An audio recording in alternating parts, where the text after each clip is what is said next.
Okay, now we're recording. Okay, hello. Hello. Hello. Can you tell the viewers your name, age, and year in SAIC? Okay, wait, so I can name, year, And age? age. Okay, I'm Iliana. I'm 20. I just turned 20. I major at SAIC. Focus in like art therapy, but it's technically not considered a focus yet. Hopefully soon. And they're going into my third year at SAIC. Fantastic. Um, why did you originally come to SAIC? Like, what pulled you to the school? I always knew I wanted to do art therapy, and like since 8th grade. So I started doing research pretty early on like the best schools for art therapy. And then I ended up doing like the summer program for SAIC my junior year of high school, and I ended up like really falling in love with the curriculum. So then when I applied and got in, and they gave me like the best scholarship out of all the schools I applied to, I was like, it's meant to be. Mm-hmm. Okay. Oh. How was your experience doing art therapy so far? I mean, like taking the classes, because I know you do that, and then you also make beautiful, like Mm. sculpture paintings of like flower plant related objects, but that's in relation to. I mean, you can talk about your practice. It's like Yeah, your yeah. sculptures are very deep. Like their meanings are very deep. They're not just pretty floral Mm. pieces. Yeah. Yes, quite introspective, I'd say. Mm-hmm. The art therapy department is great. Everyone is like really welcoming and really nice, and it's like the perfect, at least in my opinion, the perfect like combination of curriculum learning and integrating like an understanding of art, and then also like practicing like all three of those Mm-hmm. together. So yeah, and you do a lot of writing. So if you don't like writing, like stay out of art therapy classes because they will ask you to do a lot of writing, but it's not like papers. It's like therapeutic writing sometimes. Mm-hmm. And that honestly will help, or has helped me a lot in my other practice. So like sculptures and paintings, because the more I write, the better I understand myself and also like my work and what I want my work to say. Mm-hmm. Um, so yeah, so I take a lot of those classes, and then I've been mostly taking like painting classes. But my last painting class was, I called it a sculpture class, even though it was considered painting, but it was like painting as object. Yeah. I think the professor's name was Chris Bradley. Um, I think, but it was really good because like it just combined sculpture and painting in one, which is like kind of where I'm headed. Mm-hmm. How was your experience like with critiques? Like, what are critiques like in art therapy? Like, do you guys have critiques in art therapy? Yeah, it's sometimes like a lot of the critiques were like it was in between. So it was like some of the critiques like we're not critiquing the art as in like, oh, you should have used this composition, or this color scheme doesn't work. It's more just like, okay, is your message getting across? What were your intentions behind it? Like the word intention is like huge. Like set an intention for everything that you do. Yeah. Mm-hmm. I mean, it does make sense because like it's supposed to be like therapy, art. Yeah, So yeah. like your intention with it is very important because people are gonna be using it for like a certain purpose. Yeah, and sometimes like I had one class where like you would write about whatever you made that day, and then we'd go around, look at the art, and then that person would read what they wrote, but you didn't say anything after that because it's like, what, this person's like pouring their heart out, and it's like, wow, there's no reason to critique it. Mm-hmm. So yeah, And it's a lot different than a painting critique, I'll say that. It's like complete opposite spectrums. so then, how's like your experience with those critiques, the painting ones? I like them because I like them when everyone participates. And I know a lot of people feel this way. I know me and you have talked about it, where it's like you work so hard on something and then people are like, yeah, it's pretty. Mm-hmm. Mm. And Mm-hmm. it's just like, okay, like that's great, but that does not help me grow as an artist. Mm-hmm. So like when people do participate and you get that criticism, it's good. It's Mm-hmm. good. But it can be frustrating if you don't have a professor that makes people feel comfortable, or if you just like have a bunch of classmates that don't really like care as much as you do. They can be harsh, but I think those harsh ones are like necessary as well. Mm-hmm. Okay. Do you have like a class that you've hated taking?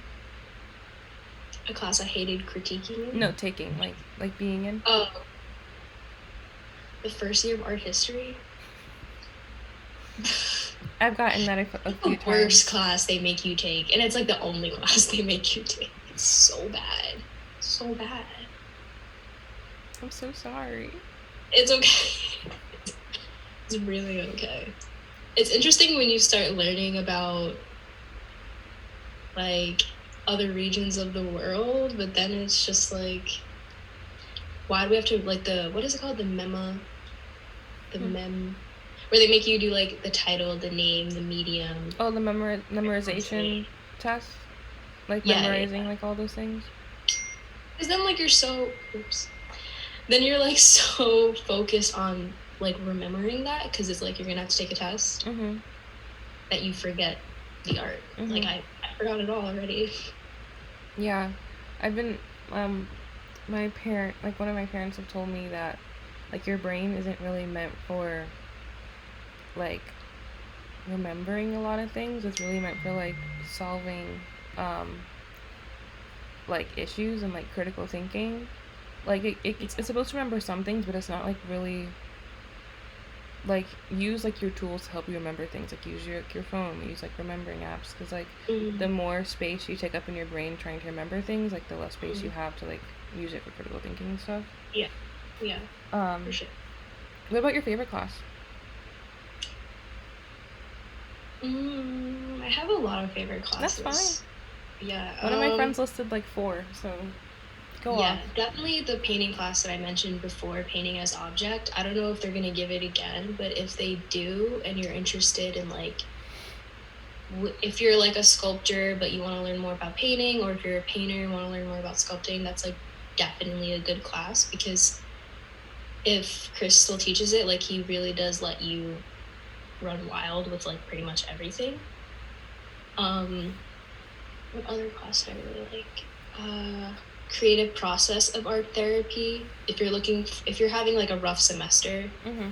and like you need a class that's kind of just gonna like be chill, I would definitely take that class. It's, if you're not into like reflective writing and like symbolism and like meaning, and we do a lot of mindful exercises with mediums where you're just like drawing for a couple of minutes, just like freely. But that class was nice because it's like, it's very different from the way most classes at SAIC operate. Mm-hmm. So it's like refreshing in that sense. Mm-hmm. And the the art of nonviolence, which is an art therapy class. But that was cool because you learn a lot about different types of artists other than kind of like the art that we're constantly learning about at ICSC, which I feel can sometimes be a little problematic. But it talks a lot about like activist art, how to like, yeah, it talks a lot about activist art, and also just like basic skills on how to like act in a nonviolent way, but that's still effective, I guess. Mm-hmm. It was very informative, I'd say. Surprising class. Okay. Any other ones? None that were like substantial. Okay. Do you want to talk about your experience like working at the school Working? and like why you chose to work in the like the fashion resource center? Yeah, it was the first one I applied to, and Ms. Dolly got back to me, and I was like, yes. I was really worried about not being able to get work study. Mm-hmm. But I love working the fashion. Everyone's like, Miss Dolly, Julissa was so nice and made great friends. And it's like, laid back, where I feel like as if you are working in the wood shop, like you have to be paying. Not that I don't pay attention, but Well, like it's you like have you to be, because like have time to someone do can your get work. injured. Yeah, like woodshop is like Yeah. a different. It's like a different atmosphere. Like people like constantly using dangerous machines. I mean, granted, Yes. people do sometimes sew their finger, but like it's not like an everyday occurrence. Yeah, yeah, yeah. Yeah. Yeah, and also like I'm not into. I wouldn't say I'm not into fashion, but like I don't know a lot, and I've learned how to sew. I've learned how to like take in clothes, so like I've learned a lot there that I think helps. Like even helps my practice a little bit. Do you feel like there are any cons to like working for the school, or like are there any things that like you may not love about your job? Um, I think that sometimes, like, I think this happens in all departments though, when like you hit finals and midterms, people are like high strung at that point, because it's like it gets really intense at SAIC. And so like dealing with those interactions is kind of just like annoying, but like that's just customer service like in general. So but other than that, I can't really say anything bad about working at, or at least where we work. I don't really know about any other places. What about like what else? What else is there like about work study? Like do you feel like it's like beneficial, or do you feel like do you enjoy working on campus, or do you think you would like to work off campus? As a college student, I think working on campus gives you the flexibility to do work and make money. Like if it's a slow morning, I'm able to catch up on papers or readings that I need to do. And I mean, I work sometimes from 9 to 5. So if I wasn't able to catch up those the first 3 hours of that shift on my homework, I would be like more stressed out and more swamped. Yeah, I have thought about like working at other places just for the experience, like at the Sullivan Galleries, just because that looks good on a resume. It But does. yeah, I think I was mostly like concerned about being able to get work done, because the workload is something else. Yeah, most definitely. Um, hmm. Do you like SAAC as it is, or would you change anything about it? I would change a lot of things about it. Like something that I've been thinking about a lot is just like the fact that if you cannot afford materials for a class, you simply just aren't able to take it. Like there aren't a lot of resources, or at least they don't provide us with the information about these resources if they exist. Where like if you really want to take an oil painting class, but you do not have the funds, because some teachers like will ask you to drop like $300 for one semester, and it's like that's ridiculous. So like if you don't have the funds for that, then you have to drop the class, which sucks, because then you don't get to learn that medium or experience that medium where like other people do, because they have that money. Yeah, so I think some of the professors just definitely need to like do better at understanding situations like that. Also, like I'm tired of like all the art that we learned about is like super Eurocentric, and as like a school that claims to like be a part of like diversity, you're doing a really good job at like perpetuating the stereotypes in institutions. So like Like in the first year art history, or just like most art history? most art history, I even took an art activism class, which was supposed to be about like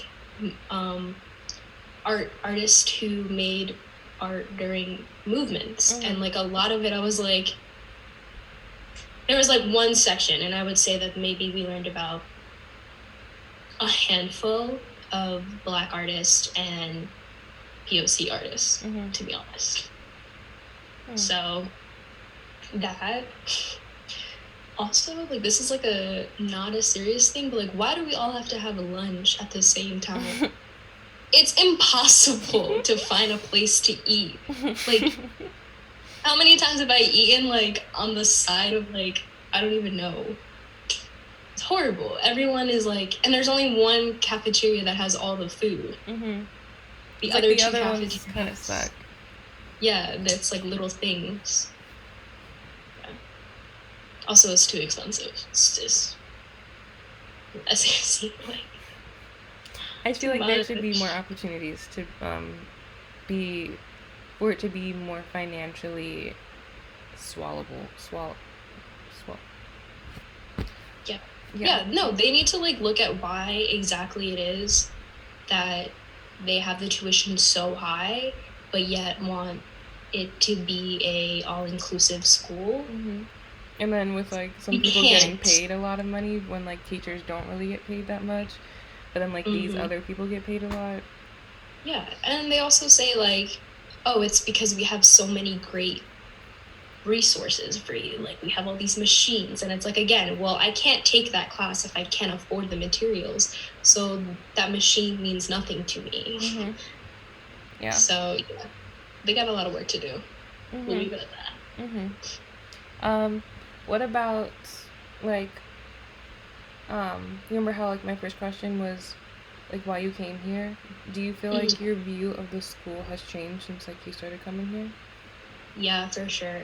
I mean, I think I went to, like, a very, like, preppy high school with, like, a lot of privileged upper middle class people who were very cliquey, and it was all, like, sports, like, typical high school kind of thing. And I was, like, really eager to go to an art school because I was like, everyone's gonna be, like, so woke, and, like, everyone's gonna be, like, arms open and everything. And, like, the more years that I spend there, the more I realize that it's really not like that. And there are a lot of, like, people who claim to be liberal and stuff like that who, at the end of the day, like, aren't. Mm-hmm.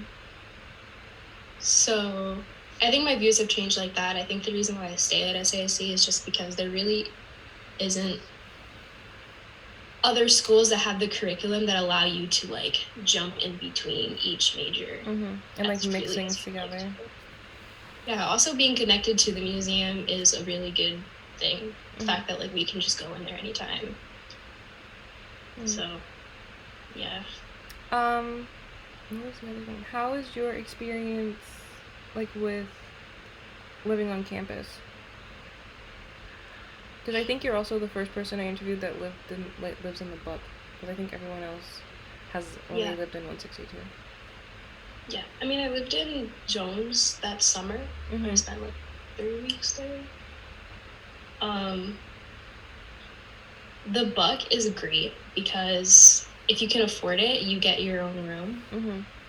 So it's like a little separate room. The only thing is you share a bathroom, but it's yeah, you share a bathroom, and you have, like, a full kitchen, which is, like, I love to cook, so, like, that's very clutch. Like, you have an oven and a microwave all in your apartment.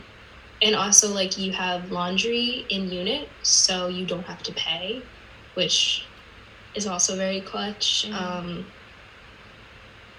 Yeah. However, I will say with the Buckingham, they don't match you up with people based on the survey. Like, that has been confirmed. So it's like, if you're, like, a very clean person and, like, you fill out the survey that way and you end up living in the Buck, that really just goes out the window. What else do I have to ask about living situation? I will say, Go ahead. this is important to add that I wish I knew, that living in the Buck, it makes it extremely hard to, like, meet other people on campus, because the 2 other dorms are pretty close together, and all the dorm rooms are, like, very much next to each other, and so you're always going to see people. Whereas, like, in the Buckingham, you're still, like, in closest proximity to every other building, but you're further away from the dorms.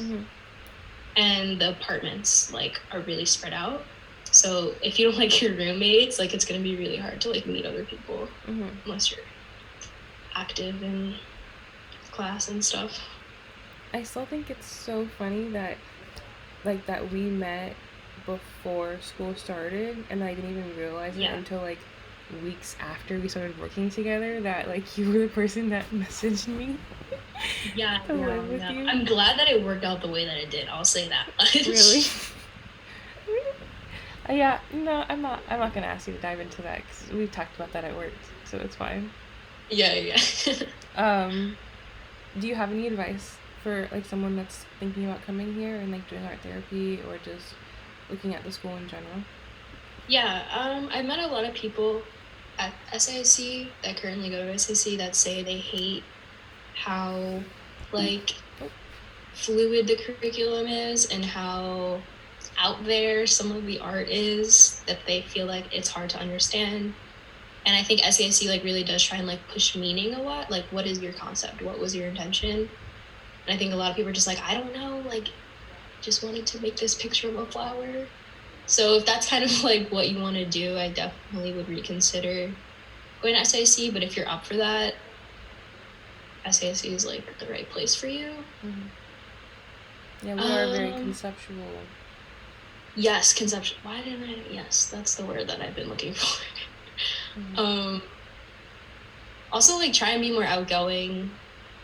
SAIC can be really cliquey and intimidating because everyone seems like they have their shit together, but in reality, no one does. And yeah, I feel like everyone's like really scared to talk to each other, so no one talks to each other, and then everyone just ends up being alone. Or I also feel like some people think that like they're too cool to like talk to someone, but like maybe not too cool, but just like what's the point? Like I feel like in their head they're like, what's the point? Like if you're in the elevator, people like I remember that was like the first thing I noticed in 162 was like when you're in the elevator, no one talks to each other. They're just like so silent. It's like you can feel like the awkwardness. Mm-hmm. Yeah, everyone's very standoffish.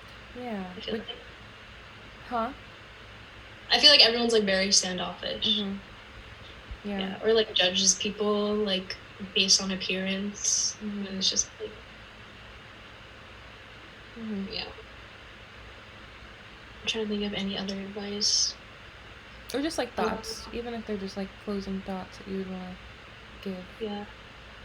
Try and take like a bunch of different classes and different, like you have the freedom at SAIC to like, if you're an animator, but like you've never really took painting, but you feel like that's something that you want to explore, definitely like take advantage of that because a lot of schools don't allow you that freedom. Yeah. That's pretty much it. Okay. That's it. Well, wow, I think you're my shortest one. Wow. Really? Mm-hmm. Wow, I was like really nervous that I'd be like droning on. No, I think no, you were like clean and concise and just like we're only at like 23 minutes. Scouts was like 24. But, yeah. Well, thank you for all of your words and your input, because I know you're also like the only art therapy person I have. I also don't think a lot of people know about this school's art therapy department. Yeah. So a lot of like people who are in fibers just end up taking art therapy because I don't know why those fibers mediums is very like it can be like emotional and like I've like heard people talk about it, like where like where like different fiber techniques come from and things like that. When you go around the room in an art therapy class and like you introduce yourself, everyone's like, fibers. Well, it's also like a very comforting material. Yes. Yeah. It makes sense. It makes complete sense. Mm-hmm. But I do think it's funny that you said that, because I would have imagined like a lot of like not painters, but just like people that like make, I don't know, I feel like it would just draw like a lot of people that do different things, like sculptures, because like different things can be therapeutic or just can like help people. I think ceramics is like one of those mediums that pair very nicely. Well, I've been having everyone say bye to the potential viewers, so bye.